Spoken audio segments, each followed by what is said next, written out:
قاف والقرآن المجيد. Hola, bienvenidos a este capítulo de un podcast más que habla de uno de los conflictos que ocupa miles de titulares en los diarios del mundo, pero que parece no parar, como tampoco paran los ríos de sangre en Gaza. Un conflicto que no tiene que ver con historias bíblicas ni con tierras prometidas, tampoco lleva siglos, pero sí muchos diálogos fallidos para parar un intento de ocupación que le ha costado la vida a miles de personas. El conflicto entre Israel y Palestina, una guerra sangrienta que rompe con todos los tratados internacionales y que pareciera que para las grandes potencias del mundo es un conflicto más de los que han ocurrido en la historia. Sin embargo, son varios los países que han levantado su voz en protesta por lo que muchos llaman genocidio contra el pueblo palestino. Hablamos de Sudáfrica, Turquía, pero también en el cono sur hay países como Brasil y Colombia que han levantado su voz de protesta. ونزلنا من السماء ماء مباركا فأنبتنا به جنات وحب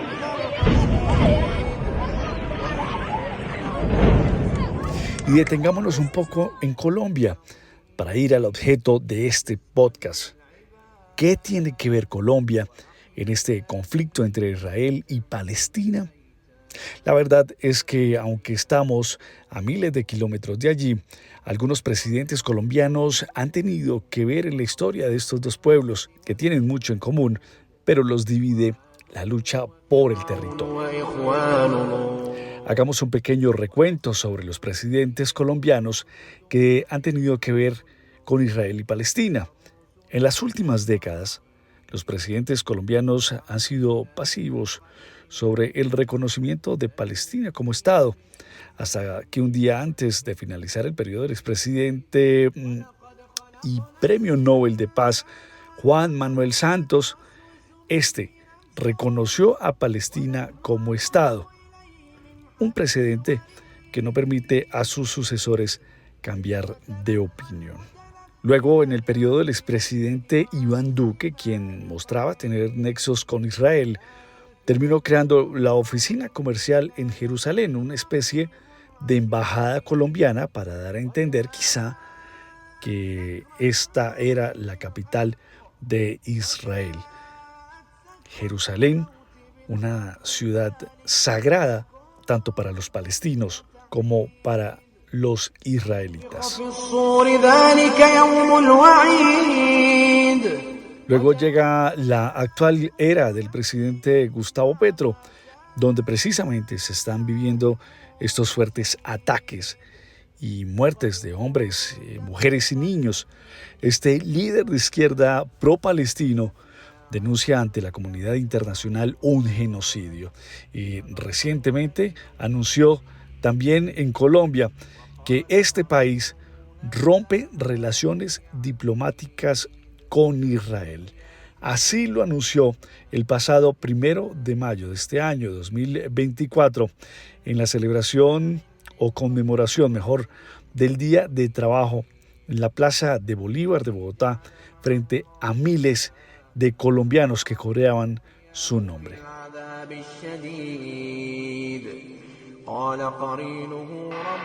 Aquí delante de ustedes, el gobierno del cambio, el presidente de la República informa que mañana se romperán las relaciones diplomáticas con el Estado de Israel por tener un presidente genocida.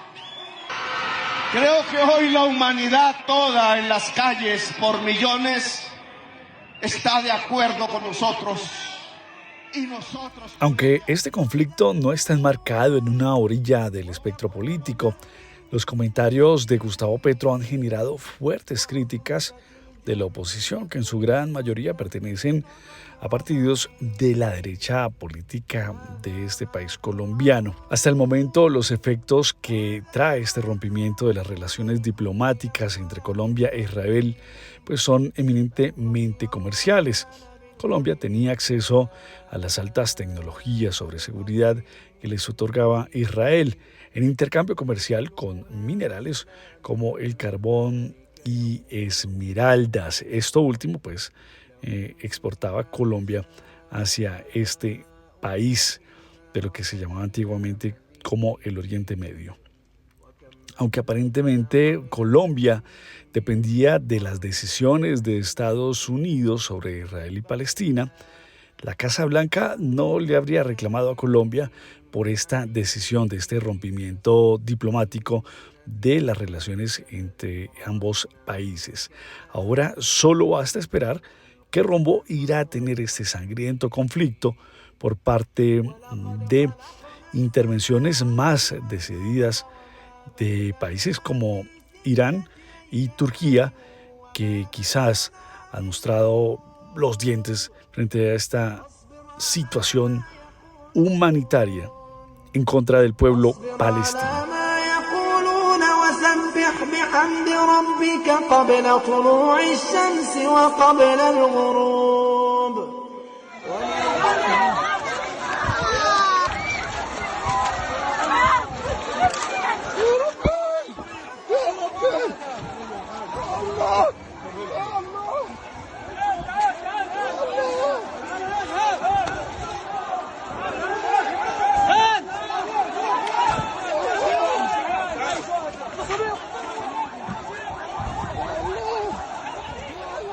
A diario escuchamos en los diferentes medios de comunicación a analistas de la política internacional y geopolítica de diferentes términos con que se refieren a la población y a los proyectos políticos de esta zona del mundo entre Israel y Palestina. Y escuchamos palabras como el sionismo, escuchamos también antisionistas, antisemitismo y semitas.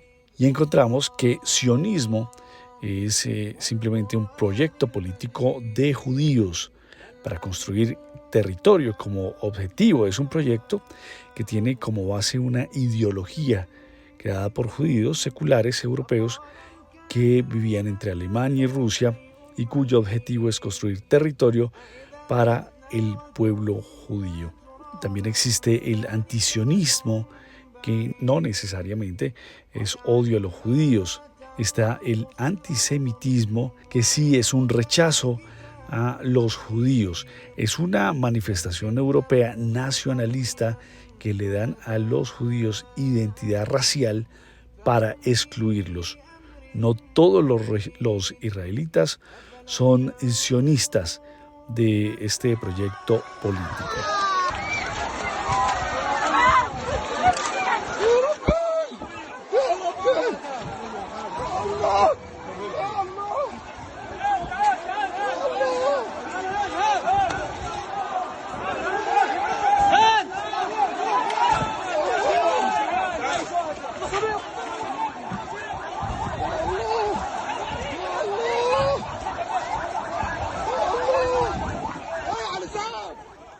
Bueno, y volviendo un poco más atrás sobre historias bíblicas y de tierras prometidas y las ideas y creencias que este conflicto entre Israel y Palestina viene sobre las llamadas tierras prometidas. Más bien, la tierra prometida y los engaños se dieron luego de la Primera Guerra Mundial. Pues los aliados ingleses y franceses que crearon la llamada doble promesa, que consistió en que la corona inglesa envió a ese conocido personaje, que también fue personaje de películas, Lawrence de Arabia. Dicen que decían y prometían que si los árabes los apoyaban a los ingleses, pues le daban el territorio otomano. Por otro lado, estos ingleses al tiempo se van donde los judíos y les dicen que si luchaban en contra del Imperio Otomano, les daban esta tierra prometida, que es donde ocupa actualmente Israel y Palestina. Pues los ingleses resultaron que no le cumplieron a ninguno y se firma el convenio entre Francia e Inglaterra, el Tratado Sykes-Picot. Y luego de 6 años de reclamo de estas tierras prometidas de los judíos palestinos, pues se creó una guerra civil.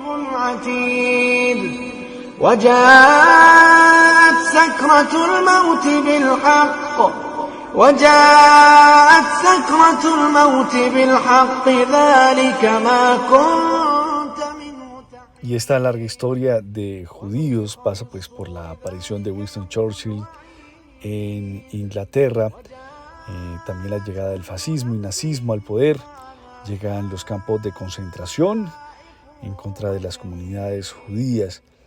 En 1936 ya había el 30% de judíos en Palestina y aumenta la migración de Alemania a Palestina. En 1946 los ingleses iniciaron la llamada Operación Ágata contra el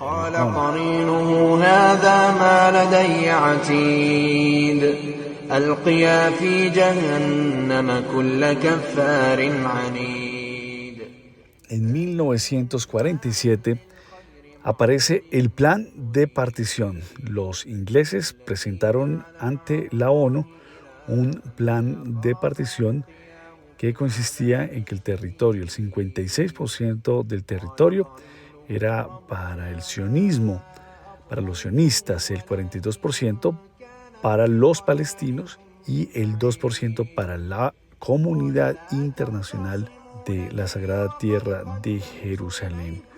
En 1948 se realiza la proclamación del Estado de Israel. Allí el 16 de mayo inicia una guerra en la que Israel sale vencedor y gana un 23% más, quedando del territorio, quedando con un total del 78%. Allí salieron 750.000 palestinos del territorio que estaban ocupando para ocuparlo precisamente Israel. Luego los palestinos huyen para países como Libia, Siria, Egipto. Y en diciembre de este mismo año, del 48, la ONU saca una resolución, la resolución 194, que le exigía a Israel que cumpla para que vuelvan los palestinos. Pues estamos viendo que desde hace varias décadas la ONU se ha pronunciado e Israel pues ha hecho caso omiso y por el contrario pues sigue cometiendo al parecer pues el genocidio. Palabras de varios mandatarios que rechazan las actuaciones del país de Israel.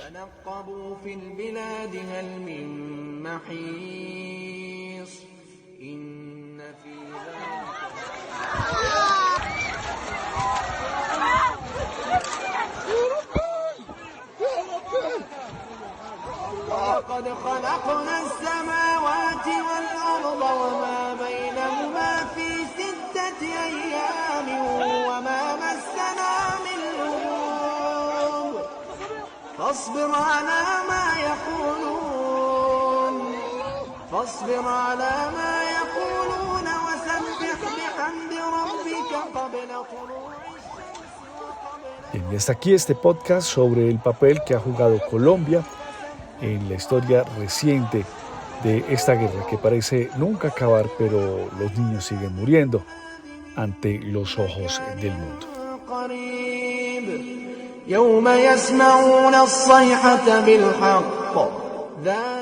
En la dirección y realización, Ángel Ocampo.